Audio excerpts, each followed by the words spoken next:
Bienvenidos una semana más a tu informativo de noticias católicas Magnificat TV, donde te presentamos las noticias más relevantes de la Iglesia.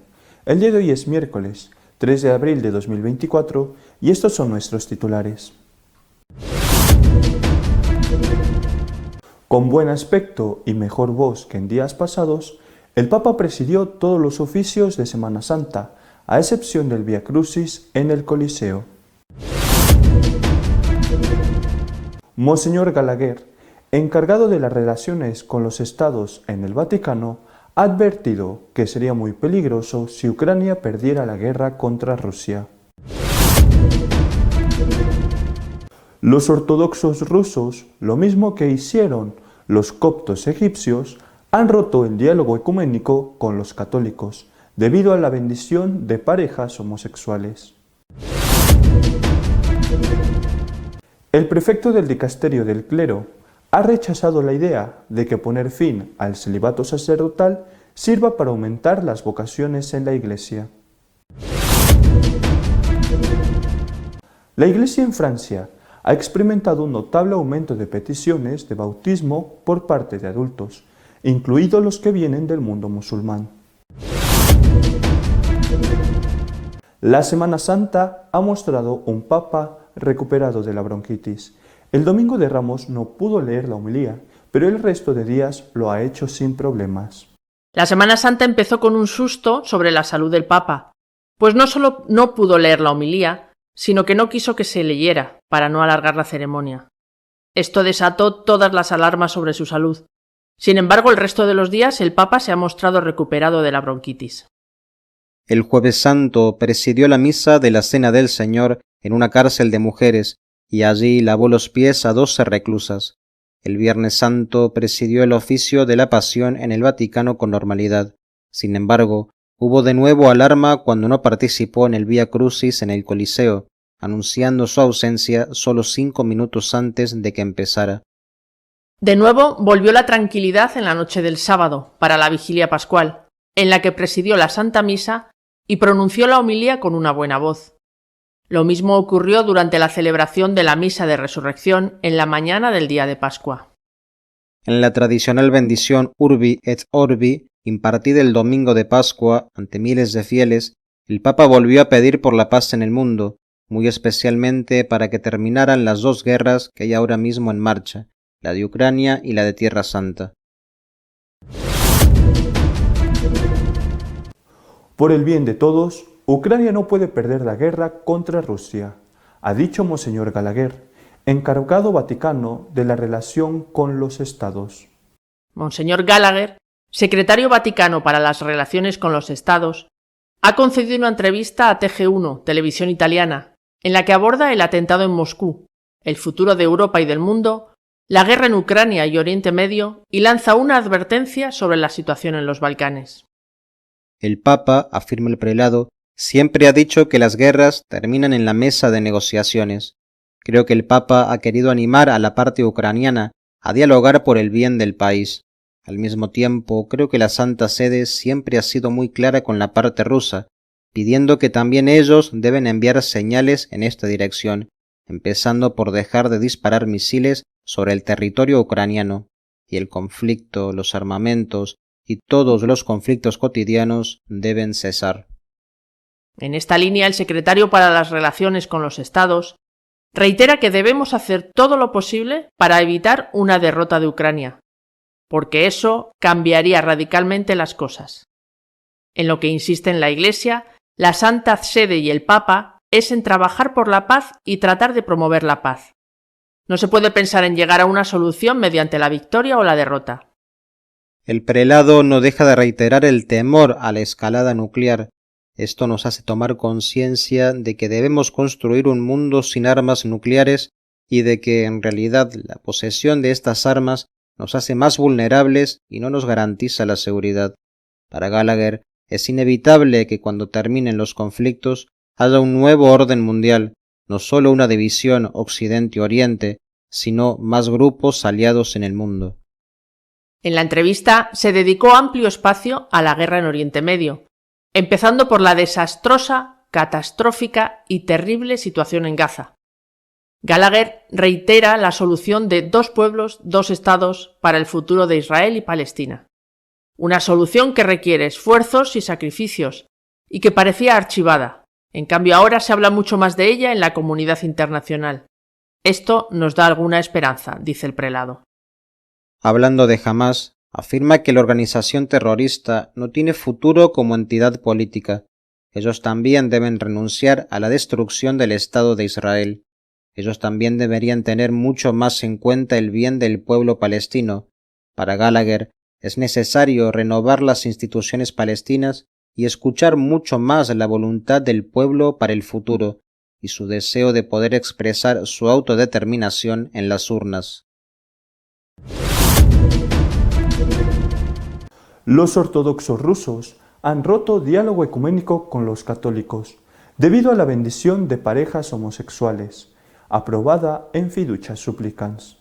El Patriarcado de Moscú ha publicado un documento titulado sobre la actitud ortodoxa ante la nueva práctica de bendecir a las parejas en situación irregular y a las parejas del mismo sexo en la Iglesia Católica Romana.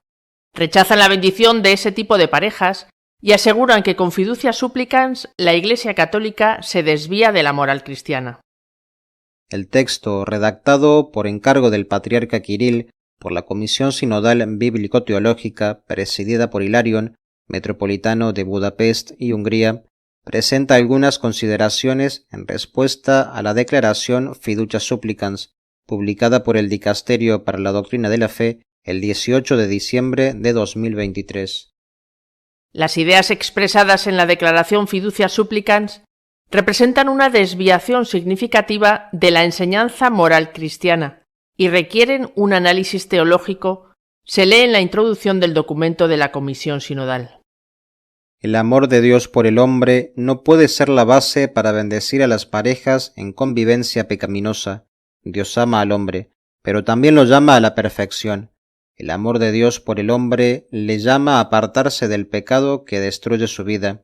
En consecuencia, la solicitud pastoral debe conjugar la clara indicación de la inadmisibilidad de un estilo de vida pecaminoso con el amor que lleva al arrepentimiento, dicen.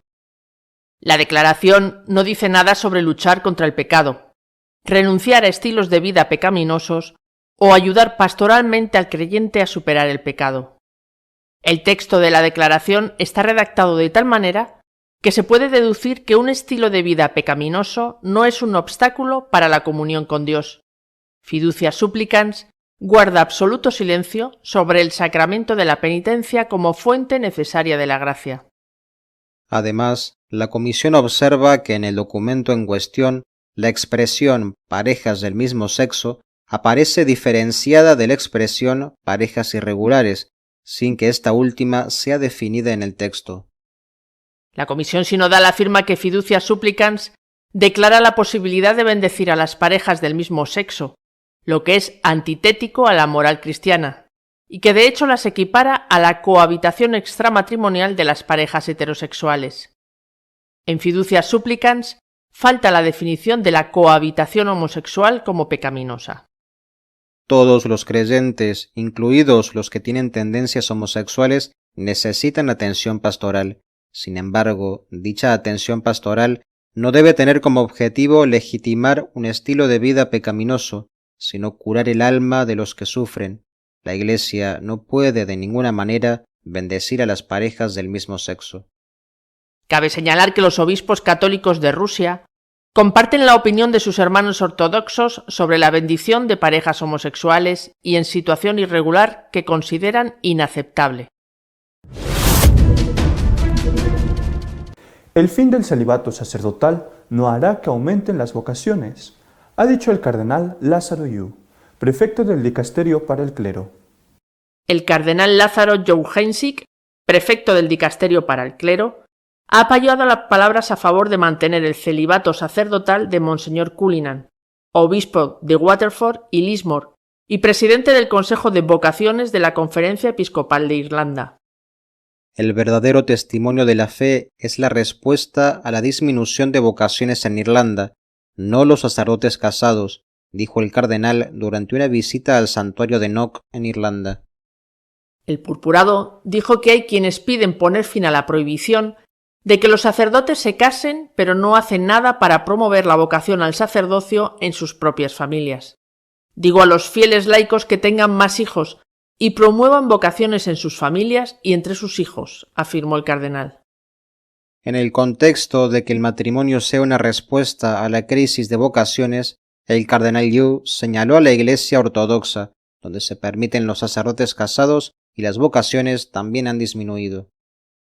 Estas palabras del cardenal llegan en un momento en que algunos altos cargos del Vaticano han llamado a reconsiderar el celibato clerical.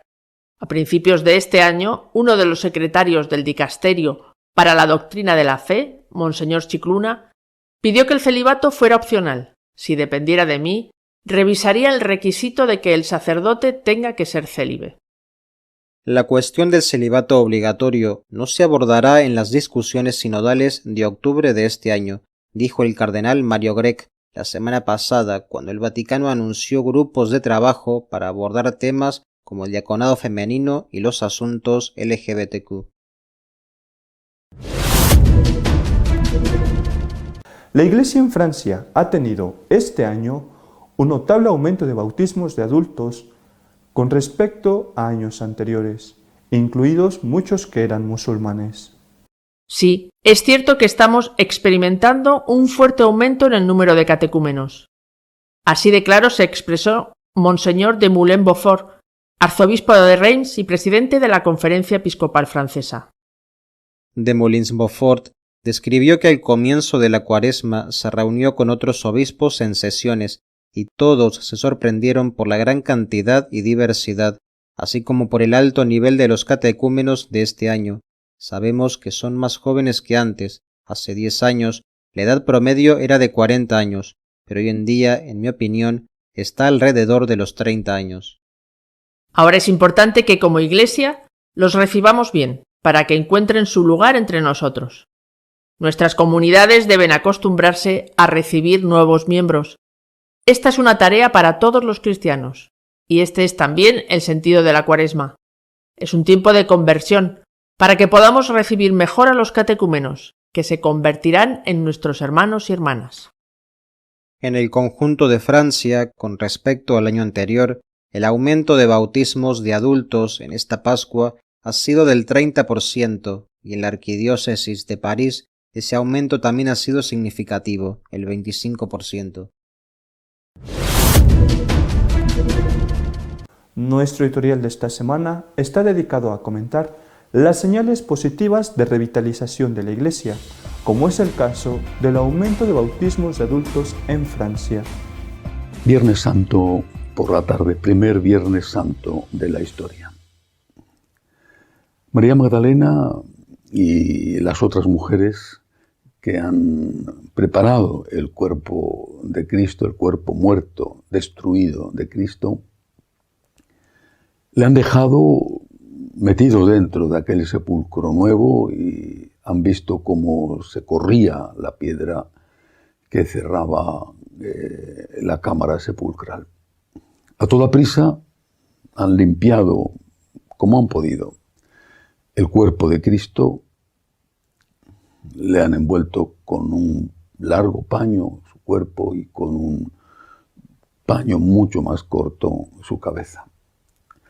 Y han dejado allí dentro de la cueva aquel despojo humano en que se había convertido, en que los hombres habían transformado al más hermoso de los hijos de los hombres, al Cordero de Dios. Han regresado a casa a tiempo de que la oscuridad impidiera todo movimiento, porque llegaba el sábado y para los judíos los pasos que se podían dar incluso estaban contados. Han regresado a casa y ahora esperan. Esperan que amanezca el domingo para terminar la faena que habían empezado. Esperan. Esas mujeres, Magdalena, las otras, esas mujeres tenían amor, pero no tenían fe. Tenían amor a Cristo. Lo que habían hecho por Él estando al pie de la cruz cuando moría y cuidando su cuerpo destruido, era amor, pero no tenían fe. Lo mismo que los apóstoles tenían amor, ellas tenían más amor que los apóstoles o menos miedo. Tenían amor, pero no tenían fe. Si hubieran tenido fe, cuando en la mañana de Pascua acudieron para terminar el embalsamamiento de Cristo, no se hubieran sorprendido a ver el sepulcro abierto. De hecho, posiblemente ni siquiera hubieran ido. ¿Para qué? Si allí no había nadie. Tenían amor, pero no recordaban las palabras de Jesús, que prometía la resurrección, su resurrección, o si la recordaban, ya no creían en ellas. Pero imaginemos por un momento que en aquella noche de insomnio, en aquel largo día en que posiblemente estuvieron juntas esperando el alba del domingo, alguna de ellas hubiera recordado las palabras de Cristo, la promesa de la resurrección, y hubiera pensado qué bonito sería si eso fuera verdad. Pero posiblemente se lo quitaron enseguida, o se lo quitó la que tuvo ese pensamiento, se lo quitó de la cabeza rápidamente, diciendo: es hora de dejar los sueños y de poner los pies en el suelo. Está muerto, le han matado. Sus promesas no se cumplirán. Pero imaginemos, sigamos imaginando que en esa noche del sábado algo pudiera haber ocurrido. Quizá un sonido extraño, una especie de murmullo de ángeles. O quizá un movimiento especialmente rápido en una habitación sin ventanas o sin respiración externa. Un movimiento rápido, insólito, de la vela con la que intentaban alumbrar una noche en la que de ningún modo estaban pudiendo dormir. Que hubiera oído algo, y que sin embargo no lo hubieran notado, no hubieran sabido interpretarlo. Eran signos de que algo estaba ya cercano, de que el cambio, la resurrección, estaba a punto, y no supieron interpretarlos. Si hubieran dado crédito, al menos un poquito de crédito, a la promesa de Jesús, o si hubieran interpretado esos signos que quiero imaginar que pudieron ocurrir, su sorpresa ante el sepulcro vacío no hubiera sido tan grande. La sorpresa de María Magdalena, que ni siquiera reconoció al Cristo jardinero hasta que él no la llamó por su nombre. Dicen que la noche es más oscura justo cuando ya falta poco para que termine, cuando falta poco para que las primeras luces del alba aparezcan. Estás en un túnel oscuro, llevas tiempo y tiempo dentro de él y no ves el final y te cansas y te parece que no tiene sentido seguir avanzando con esfuerzo, seguir luchando, seguir creyendo. Te parece que no tiene sentido y tienes ganas de rendirte, de tumbarte en el suelo y esperar la muerte. Y eso, ese túnel oscuro, puede ser la sociedad o la propia Iglesia. Estás en el túnel oscuro del viernes y del sábado santo. Pero hay pequeñas señales, como aquel murmullo de ángeles que he querido imaginar, o como aquel movimiento extraño o rápido de la luz de la vela. Pequeñas señales que tú puedes no ver, pero que te son enviadas para que no te rindas, para que sigas luchando. para que renueves tu esperanza. Pequeñas señales existen. Por ejemplo, en Francia. Francia ha sido siempre, y no quiero de ningún modo ofender a mis amigos franceses, pero a Francia le ha gustado ser siempre una pionera, una especie de enfant terrible, de una traducción literal sería niña terrible, digamos niña rebelde, una pionera de todo cambio. Y están en un momento espantoso, quizá el momento más bajo de toda su historia. Acaban de aprobar que el aborto entre en la Constitución como un derecho e incluso que no pueda haber ni siquiera objeción por parte de los médicos. Lo han aprobado la inmensísima mayoría, desde la extrema izquierda a la extrema derecha, incluida, por supuesto, la mayoría gobernante. Ha habido muy pocas excepciones entre los que han aprobado esta ominosa ley. Y además se disponen a hacer lo mismo con la eutanasia. Un teólogo francés de Libac, jesuita, escribió que sí es posible construir un mundo sin Dios. Francia, y no solo Francia, por desgracia muchos otros países están construyendo un mundo sin Dios. Lo están haciendo ya. Delibac decía que ese mundo sin Dios sería inevitablemente un mundo contra el hombre, un mundo inhumano. A las pruebas de lo que está ocurriendo en Francia me remito. Sin embargo, esta niña terrible está dando unos signos extraños y maravillosos que podemos no percibir, no darles importancia, sobre todo ante la avalancha de pésimas noticias en que se debate ese país querido entre el islamismo radical y el no menos radical y peligroso laicismo. Esos signos, ese murmullo de ángeles, ese movimiento inesperado de la luz de la vela en la oscuridad de la noche, es el aumento de catecúmenos que se ha producido este año, el aumento de personas adultas que han solicitado el bautismo.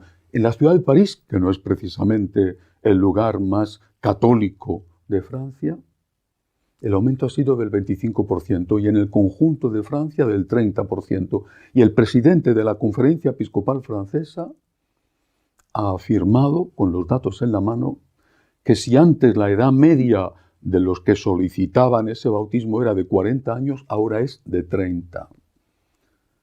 Que hacerse católico empieza a ser tendencia entre los jóvenes. Jóvenes no bautizados son los que piden el bautismo. Que cada vez hay más que se interesan por la fe y que un pequeño porcentaje, pero un porcentaje de estos proceden del mundo musulmán. Murmullos de ángeles, movimiento de la luz de la vela, signos que haríamos mal en no percibir y en no valorar, porque estos signos indican que esa curva del larguísimo túnel, pero después de la cual veremos, aunque sea a lo lejos, veremos la luz, esa curva está ya cercana. Darnos cuenta de estos signos nos debe ayudar a seguir luchando por una sociedad humana, por una iglesia fiel a Jesucristo. Si no nos damos cuenta de los signos de que ya se anuncian las primeras luces del alba, aunque aún falte mucho tiempo de Viernes y de Sábado Santo, si no nos damos cuenta de los signos quizá tengamos ganas de tirar la toalla. Pero están ahí, están ahí. Y están ahí para sostenernos en la lucha. La resurrección está cerca. Aún es Viernes Santo. Faltan muchas horas del Sábado Santo, pero la resurrección está cerca. Hasta la semana que viene, si Dios quiere. Si deseas estar informado de lo que va sucediendo en la Iglesia, recuerda que cada miércoles sacamos un nuevo vídeo con las noticias más importantes. Además, te invitamos a visualizar nuestro canal de YouTube, donde podrás encontrar la misa de hoy, las homilías, el Santo Rosario. De parte de todo el equipo de Magnificat, te deseamos una feliz Pascua.